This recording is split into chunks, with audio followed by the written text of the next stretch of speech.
How's it going, guys? I am in love with this Illusion Connect game, and I am here to bring you some of the tips that I wish that I knew when I started this game just a few days ago.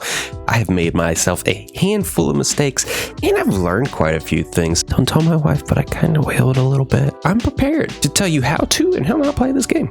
Okay, let's do it. Hey, listen!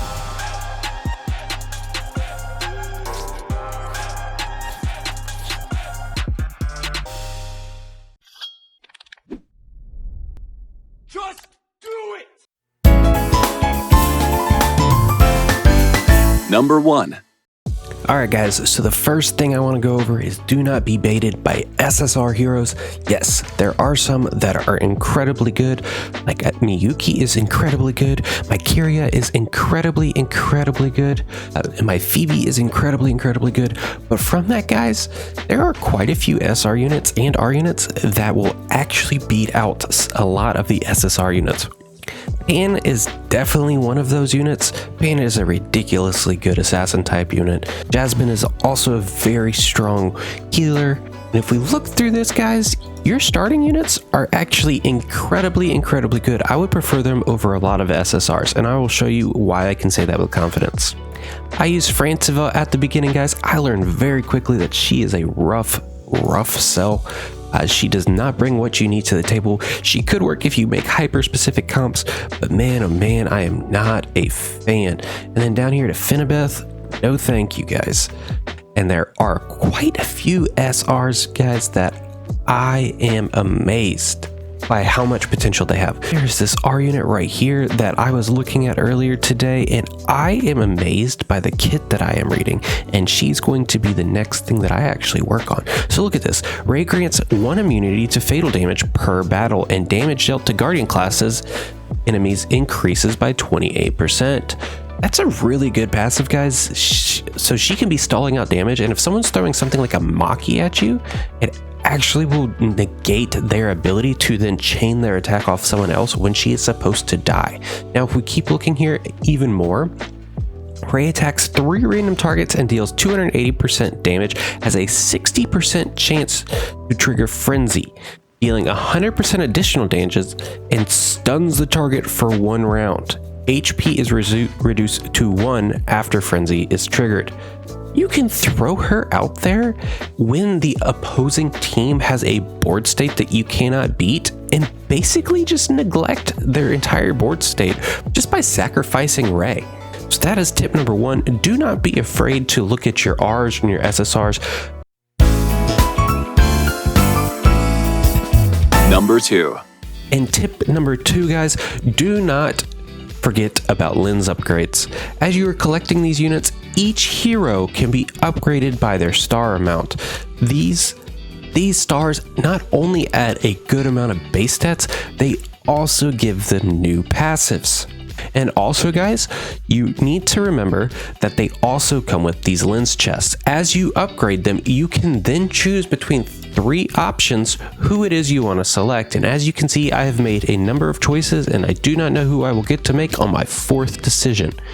And that brings me straight into tip number 3, guys. Number 3. When upgrading these units here, don't pull at me, guys. Don't pull at me. For whatever reason, I came here, I upgraded their lens all the way, I chose all the different things that I wanted out of this, guys. And then I got my Tiffany here that I barely even use, all the way to 5 stars because I rolled her quite a bit, guys. And when I came in here to upgrade her lens, I will show you it's my Miyuki because I'm waiting to do that right now with her.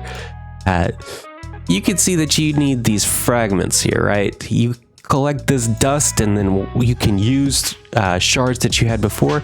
I did this fast add button, guys, and when you hit this fast add button, it will take everything. So you see I am taking all the shards for my SRs, and man, those SRs are super valuable. Could you imagine how screwed you would be if you lost 25 shards for Pan?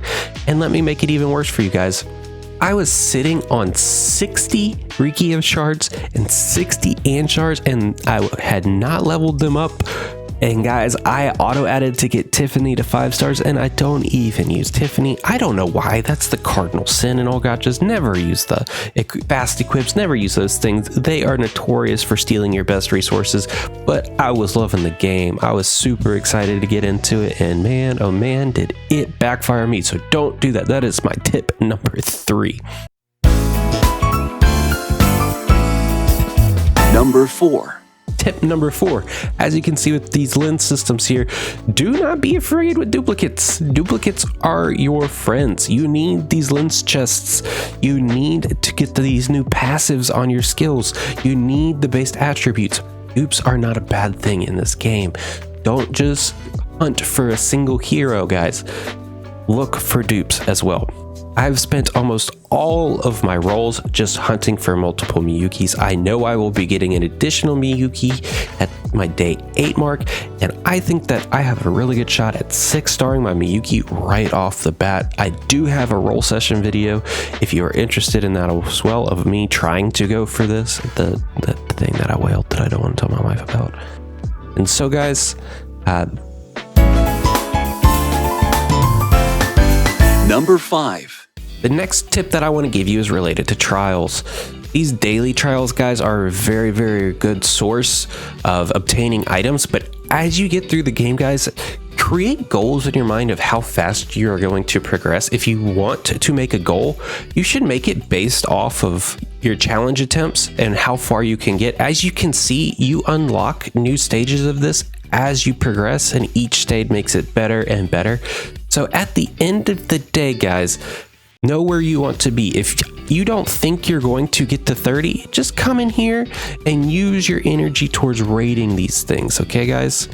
That way you can quickly gather gold, you can gather a really good source of EXP potions, and then if you have a good tank and healing team that can mitigate damage, can absorb damage, be sure to be grabbing these crystals as well. It definitely seems like at the beginning of the game you think you have a ton of crystals you'll never go out of. That backfires very, very quickly. Number 6. Do not be afraid to spend crystals to upgrade, to get more stamina. Stamina is by far the most valuable thing in this game because it allows you to do so much. It is what you need to progress forward. And it is a great way to obtain all of the items that you need. And speaking of items and staminas, let's look at the next tip. Number 7. I am sitting here and I do not have the materials that I need to get my partner's links up. If I come in here and I hit this plus button, you will see that it takes me straight to the source, and I do not have to go to the map to find the thing that it is that I need to farm. It'll tell you exactly which dungeons give it to you, what the potential prizes are, and you can just sit there and hit the raid 5 button, and voila, it is done. All you need is the stamina to do it. It gives you extra bonus rewards, and you can get that stamina, and then you can come back in here and you can link that unit up, guys. Super important that you know that that is the case. And the same happens here with equips. Say you want to expand the arcane book, you can come in here and you can choose exactly what it is that you want to add to it. And then if you do not have the materials, you can go, I need more of these. Okay, let's farm it out. Done. Okay, now I have the materials that I need. Super useful, super important that you understand that process. It is an incredibly good time saver. Number 8. The next tip I have for you guys is be sure you are coming into your Arcana when you get far enough into the campaign to actually get rewards. The Arcana seems to be one of the best ways to farm shards for your rarest units. And you can get shards in this game. You can choose the exact units you want shards for, and you can even get shards for units you do not have in this. Be sure to be doing this. It is also a great way to farm dust, which you need to work on your ascensions, and it is also a great way to get SSR equipment, guys. This mode is by far one of the best ways to get further in the game in terms of your equipment, in terms of your skill ups, in terms of getting new characters, in terms of leveling those characters. This skill does it all, and then it also offers its own summoning system for playing it. You can come in here and Gnosis summon and roll a 10x, and you're guaranteed to get at least one Frantova, yippee, but it also comes with a whole bunch of other things that you would love to get.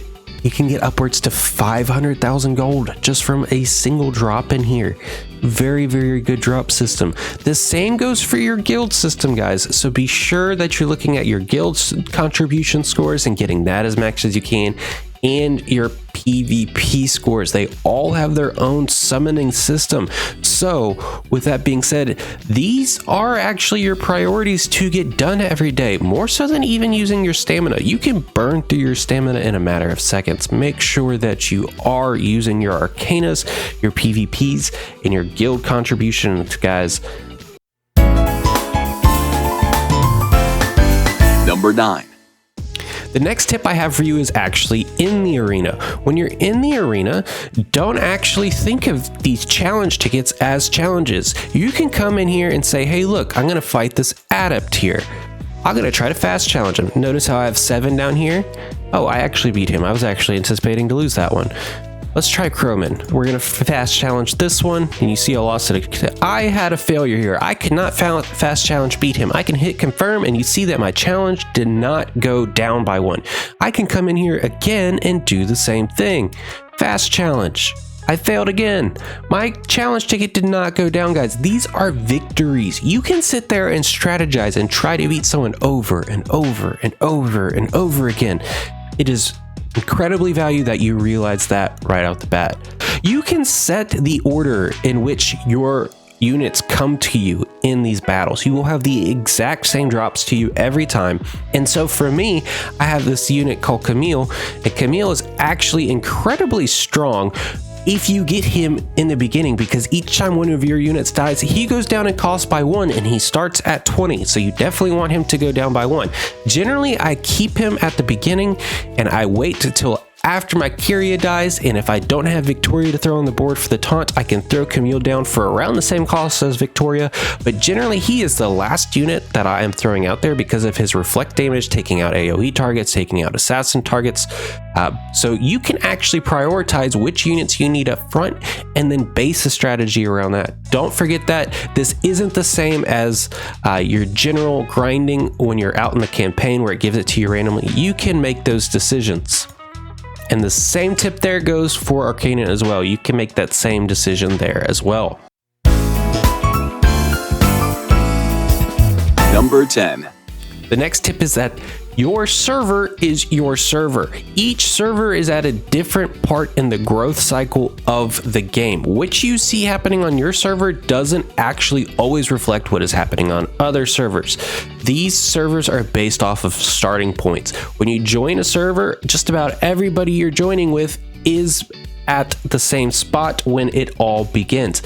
And that happens pretty frequently with these things. So as the game develops, expect your teams to be merged with other servers. And that's both a good and a bad thing. It means that you constantly have people that you can find, that you can be more competitive with. But if you are at the top end of the PvP, if you were at the top end of the meta and your guild and your servers merge, your guild now goes down in valuation, your PvP score now goes down in valuation. You have no more whales that you're competing with. But keep that in mind, that when you join a new server as a new player, you are actually starting out pretty close to everybody, and the difficulty of that server will increase as time goes on.